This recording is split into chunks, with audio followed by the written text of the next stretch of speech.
January 30th, 1981. Morning.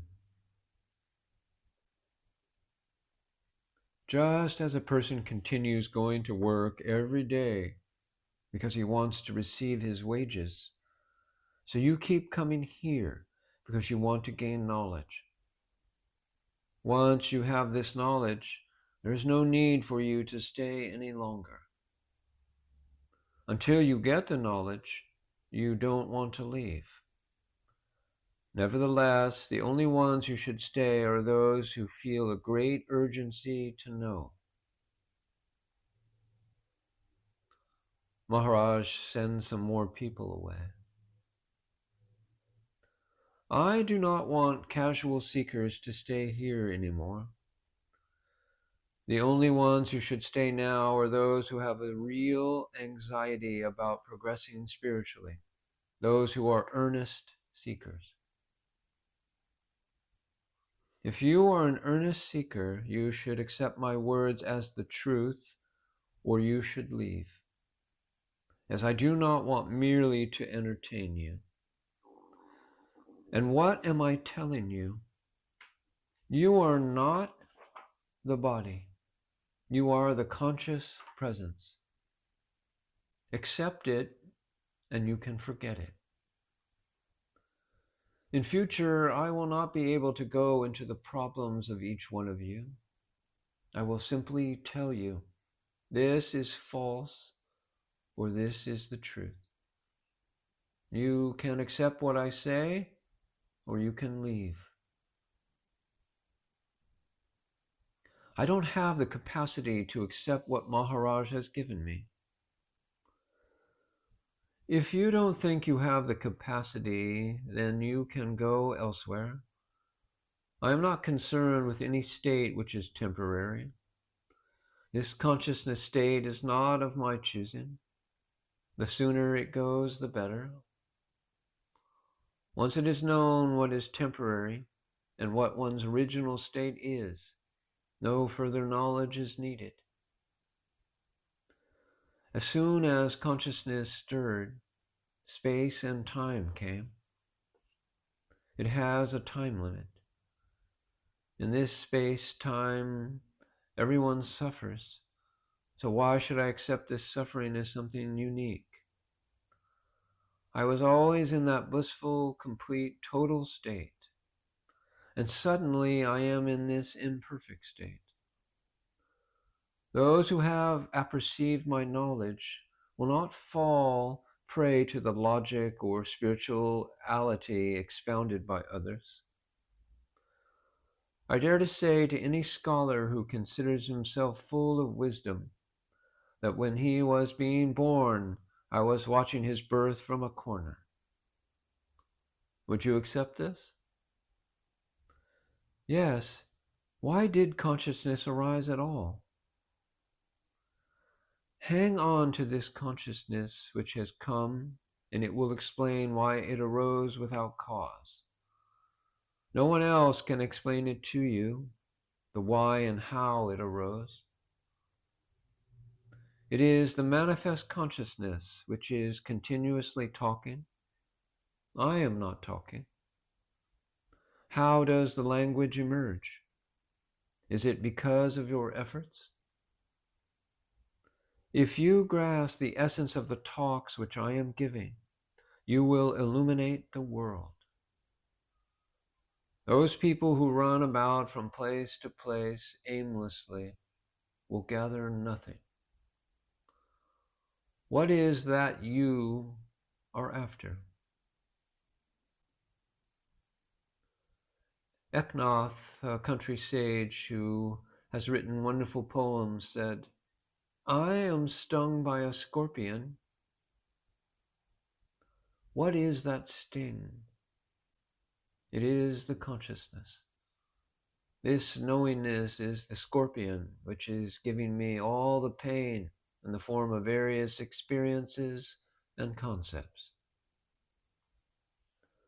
I am telling you with the authority of a jnani, everything is unreal. This is all the play due to consciousness, and consciousness is due to the food essence body. I am grateful to my body which has brought me here. You have come here just to commit suicide.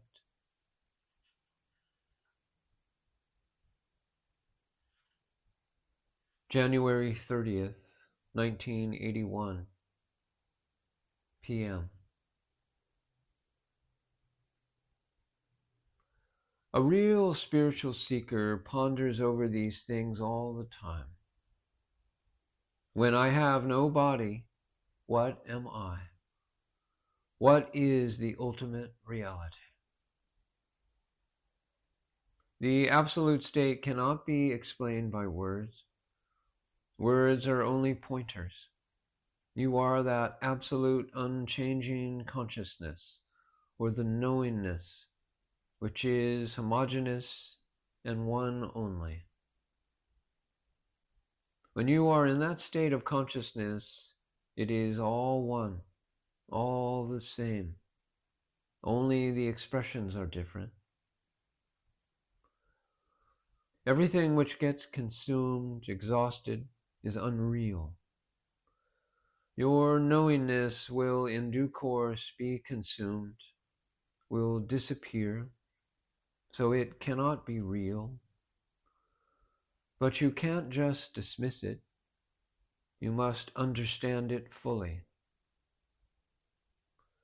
Presently, there are an infinite number of items in your associations with this world, because you have the association of the vital breath. Suppose that vital breath goes. What will happen then to all your associations with the world? This knowledge which has been expounded will not go to waste. Many people have taken advantage of it. The time will come when they will be enlightened also, and then they will expound knowledge. A yoni state remains the same with or without the body. You should meditate. You must not lose what you have learned. When one disidentifies with the body, one transcends not only the body, but consciousness, since consciousness is a product of the body. The consciousness no longer says, I am, I am.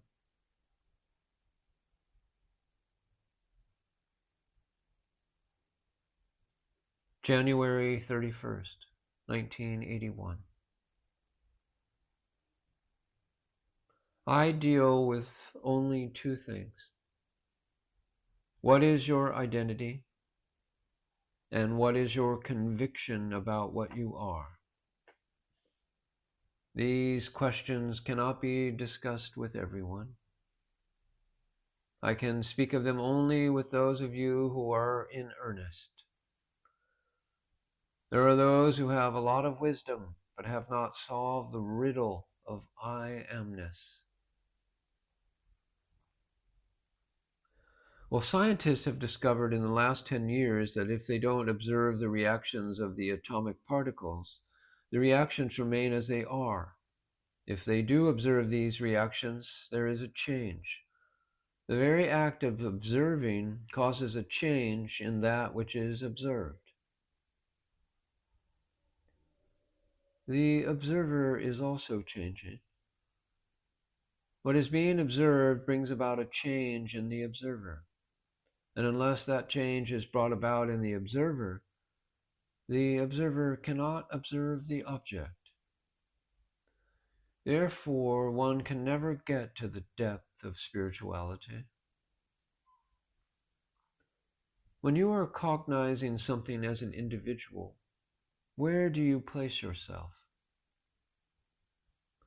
Consciousness is that which is cognizing, the cognition, and that which is being cognized.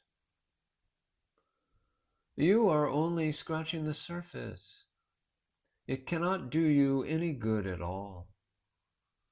What you hear must enter you like an arrow and hit something deep within you. There must be an internal reaction. Without the reaction, what you hear won't do you any good. You must know it when the arrow reaches its mark.